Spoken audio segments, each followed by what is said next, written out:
Hello everyone, welcome back to my channel. तो आज की इस वीडियो में हम कवर करने वाले हैं क्लास 10th का chapter number 3, two stories about flying. तो गाइस बेसिकली इस चैप्टर में हम पूरे ही चैप्टर से जो most important and expected questions होने वाले हैं वो सभी कवर करेंगे अलोंग विद देयर मार्क्स। मैं आपको बता दूंगी कि कितने मार्क्स में वो क्वेश्चन आने के चांसेस हैं। इसमें हमारे एक्सट्रैक्ट बेस्ड क्वेश्चंस भी रहेंगे और साथ ही में वीडियो में आपको एक समरी भी चैप्टर की मिल जाएगी। तो अगर आपको एक शॉर्ट रिवीजन करना है तो आप ये वीडियो देख लीजिए, उसके बाद आपका चैप्टर में से कहीं से भी कुछ भी क्वेश्चन आ जाएगा तो आप इजीली आंसर कर पाओगे। तो बिना किसी देरी के हम हमारा वीडियो को स्टार्ट करते हैं। तो फर्स्ट हम स्टोरी नंबर फर्स्ट से स्टार्ट कर रहे हैं, हिज फर्स्ट फ्लाइट से। तो बेसिकली इसकी समरी से स्टार्ट कर रहे हैं। This story follows a young seagull who is afraid to fly despite his family's encouragement. तो ये स्टोरीज क्या फॉलो करती है, इस स्टोरी के अंदर यंग सीगल जो था, एक आप जिस सीगल जानते ही हो, वो एक परिंदा टाइप का होता है जो कि समुंदर में मछलियों को शिकार कर कर उन्हें खाता है, उड़ता है। तो वो किस चीज़ से डरता था, वो सीगल जो था, यंग सीगल, वो उड़ने से डरता था। मतलब उसकी जो फैमिली थी वो उसे बहुत इनकरेज करती थी कि उड़ो नहीं, तुम नहीं गिरोगे, तुम्हें ट्राई करना चाहिए एंड ऑल, बट स्टिल उसे डर लगता था। His mother tricks him into flying by withholding food, forcing him to take his first flight। तो उसकी मदर किस तरीके से उसको हेल्प करती है, वो जब वो यंग सीगल जो होता है वो बहुत ज़्यादा भूखा होता है, उसकी मदर उसके लिए अपनी चोंच में, अपनी बीक में दबाकर एक मछली लेकर आती है, खाने का टुकड़ा लेकर आती है, वो उसकी तरफ हवा में उछाल देती है। और जैसे यंग सीगल उस मछली के टुकड़े को या खाना जो भी होता है उसे उछलने के लिए पकड़ता है, तो वो एक छोटी सी हवा में फ्लाई हो जाता है, मतलब जंप सा कर जाता है। तो फिर उसे रियलाइज़ हो जाता है कि वो मतलब उड़ सकता है। उसके जो विंग्स हैं वो वीक नहीं हैं, वो स्ट्रॉन्ग हैं, वो उड़ेगा तो वो गिरेगा नहीं। फिर उसका जो ये डर होता है वो दूर हो जाता है। Overcome by hunger and instinct he flaps his wings and discover the joy of flying soaring high above the sea. तो फिर हंगर की वजह से, यानी कि भूख की वजह से, वो इसी तरीके से उड़ना शुरू कर देता है, अपने विंग्स को खोलता है, डिस्कवर करता है, मतलब उसे मज़ा आता है उड़ने में। और फिर वो सी के ऊपर, यानी समुंदर के ऊपर, जिस तरीके से उसके भाई बहन और मदर फादर उड़ते थे उसी तरीके से वो खुद भी उड़ना शुरू कर देता है। अब हमारे इंपॉर्टेंट एंड एक्सपेक्टेड क्वेश्चंस देख लेते हैं, जिसमें फर्स्ट क्वेश्चन हमारा 2 मार्क्स का होने वाला है। Why was the young seagull afraid to fly? Young seagull क्यों डरता था उड़ने से? So, he was afraid of falling into the sea and lacked confidence as he had never fallen before despite his siblings' success। तो जो young seagull था उसे डर लगता था कि वो अगर उड़ेगा तो समुंदर के अंदर जाकर गिर जाएगा, उसके अंदर कॉन्फिडेंस की कमी थी। उसे लगता था कि अगर वो उड़ेगा तो समुंदर के अंदर चला जाएगा, और उसके जो सिबलिंग्स थे, जो उसके भाई बहन थे, इसी वजह से वो उन्हें फॉलो नहीं करता था। तो यही सारे रीजंस थे। इसमें मेन हमारा लैक ऑफ कॉन्फिडेंस भी है, यानी कि कॉन्फिडेंस की कमी थी उसके अंदर, तो इस वजह से वो डरता था उड़ने से। Now the second question is describe the role of the mother in the young seagull's first flight. के मदर का क्या रोल है, ये आपका इंपॉर्टेंट क्वेश्चन है जो कि 3 मार्क्स में दे रखा है।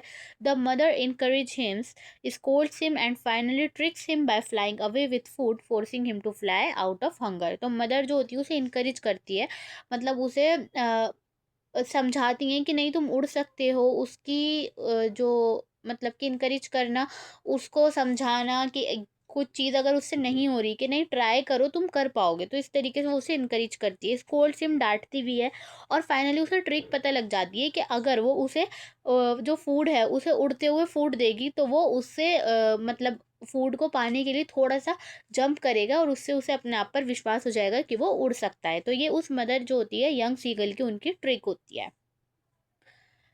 So now the third question is what did the young seagull feel when he took his first flight. तो यंग सीगल जो होता है उसे कैसा लगता है जब वो अपनी फर्स्ट फ्लाइट लेता है, यानी कि पहली बार जब उड़ता है तो।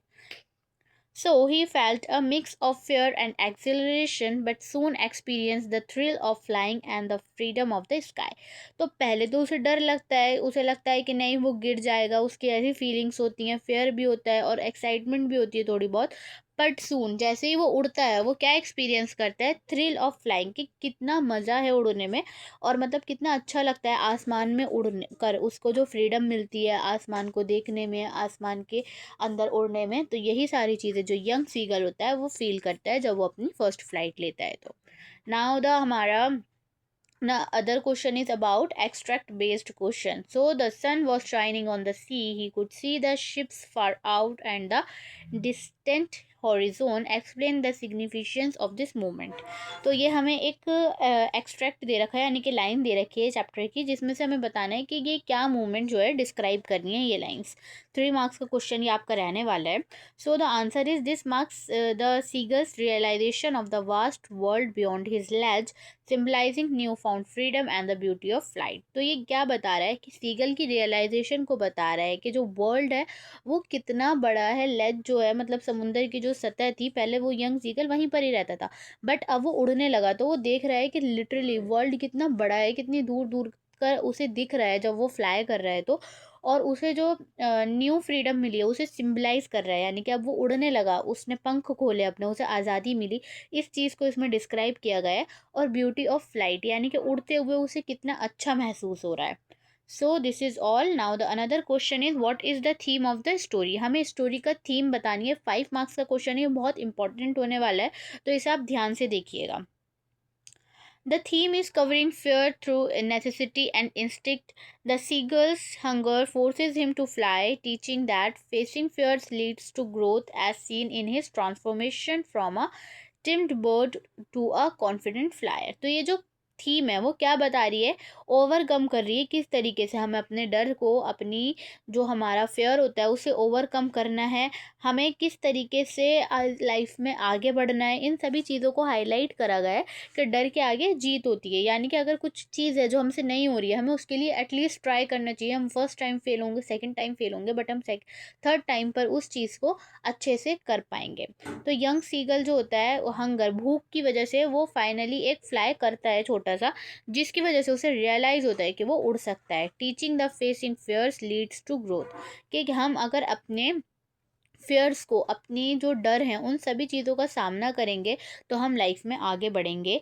As seen in his transformation from a timid bird to a confident flyer, के पहले किस तरीके से वो डरा सहमा से एक परिंदा था, एक बर्ड था, बट अब वो कॉन्फिडेंट फ्लायर बन गया है, यानी कि अब उसके अंदर कॉन्फिडेंट आ गया है और वो आराम से उड़ सकता है.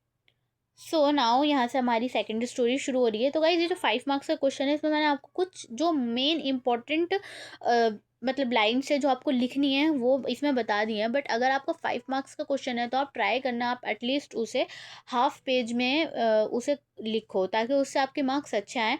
और जो ये इंपॉर्टेंट चीज़ है ना, जहाँ पर भी आप जैसे कि यहाँ पर लास्ट में दे रखा है transformation from the timid bird to a confident flyer, तो इन पॉइंट्स को आप हाईलाइट कर देना. जो भी आपका एग्जामिनर होगा वो जब आपकी कॉपी को देखेगा तो उसे लगेगा कि हाँ आपने आंसर को अच्छे से अटेंड करा है, जिससे आपको फुल मार्क्स मिलेंगे.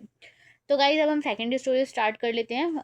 Black aeroplane. सबसे पहले इसकी समरी से स्टार्ट करते हैं. A pilot flying from Paris to London and encounters a storm and gets lost. तो पायलट जो होता है वो कहाँ जा रहा होता है, पेरिस से लंदन जा रहा होता है. जब भी क्या होता है, एक तूफान सा आता है और वो क्या हो जाता है, उस तूफान के अंदर खो जाता है. A mysterious black aeroplane appears and guide him through the clouds to safety. तो वहीं से क्या आता है, एक ब्लैक एरोप्लेन आता है जो उस पायलट को गाइड करता है कि मेरे पीछे आओ, और फिर वो उसे क्लाउड्स में यानी कि बादलों में लेकर आ जाता है उस तूफान से निकाल कर, और वो सेफ हो जाता है पायलट जो होता है. Upon landing he learn no such plane was in the area.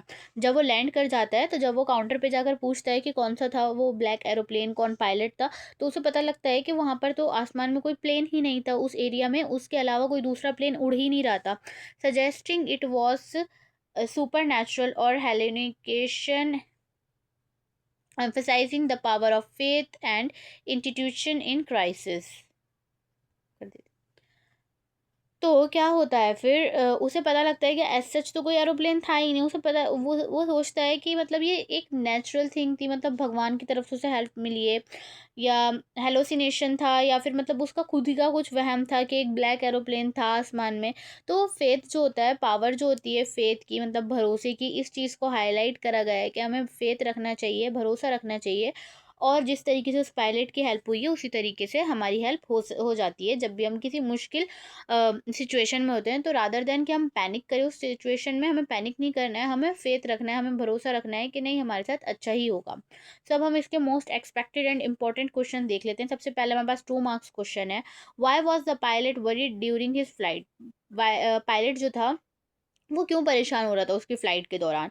He was flying through a स्ट्रोम, his compass and radio failed and he was lost with low fuel. तो जो पायलट था वो एक स्ट्रोम में जाकर फंस गया था, यानी कि एकदम से ही क्या हुआ, एकदम से स्ट्रोम आया, यानी कि तूफान टाइप का आया, वो उसमें फंस गया, उसका कंपास जो है वो फेल हो गया था, रेडियो काम नहीं कर रहा था जिससे वो दूसरों से कनेक्ट हो सकता था, और उसका जो एरोप्लेन था उसके अंदर लो फ्यूल यानी कि कम फ्यूल था, तो इसी वजह से जो पायलट था वो वरी हो रहा था। Now the another question is describe the black aeroplane and its role in the story. ये 3 मार्क्स का क्वेश्चन इंपॉर्टेंट है, तो इसे देख लेते हैं। It was a sleek silent plane that appeared suddenly, guided the pilot through the storm. तो वो स्लीक था, साइलेंट प्लेन था, बिल्कुल शांति भरा, अपेयर्ड सडनली यानी कि बहुत ही ज़्यादा सडनली वो आया, उसने पायलट को गाइड करा स्ट्रोम के अंदर कि क्या कहाँ जाना है, किस तरीके से वो क्लाउड में आएगा, and vanished after landing, leading him to safety, possibly representing a guardian or the pilot subconscious. इसमें क्या है कि वो जो हमारा एरोप्लेन था, ब्लैक एरोप्लेन, वो आता है अचानक से ही पायलट को गाइड करता है कि स्ट्रोम से उसे किस तरीके से निकलना है, उसे एक सेफ जगह पर पहुंचाता है, और फिर उसके बाद वो गायब हो जाता है। तो वो क्या रिप्रेजेंट कर रहा है कि गार्डियन का, जो हमारा पायलट है उसका गार्डियन, या तो कोई उसका मतलब गार्डियन जो उसकी भलाई करना चाहता है, या फिर कोई पायलट के लिए सब कॉन्शियस यानी कि बहुत इंपॉर्टेंट पायलट को समझता था, तो उसे लगता है कि इस पॉइंट को जो है सब रिप्रेजेंट करा गया इसमें, कि उसके लिए वो बहुत ज़्यादा हेल्पफुल था, पायलट को हेल्प मिली, पायलट सेफ बच गया। So the another question is what happened when the pilot landed. 2 marks का क्वेश्चन है। तो जब पायलट ने लैंड करा तो क्या होता था। He landed safely but the control tower confirm no other plane was in the area, leaving him puzzled. तो पायलट को पता लगा जब वो लैंड हो गया कि उसके अलावा उस एरिया में कोई अदर प्लेन था ही नहीं, तो उससे वो कंफ्यूज हो गया कि क्या था, मतलब कि वो कंफ्यूज इसलिए हो गया क्योंकि आसमान में उसके लिए एक ब्लैक एरोप्लेन था जिसने उसकी हेल्प करी थी। तो अब पायलट को ये था कि ये जो ब्लैक एरोप्लेन था वो उसका इमेजिनेशन थी, उसको एक हेल्प मिली है, क्या है क्या नहीं, तो इस चीज़ को लेकर वो पजल्ड हो गया यानी कि कंफ्यूज हो गया था। अब हमारा एक्सट्रैक्ट बेस्ड क्वेश्चन आ गया। I was flying my old Dakota aeroplane over France back to England, what does this reveal about the pilot situation.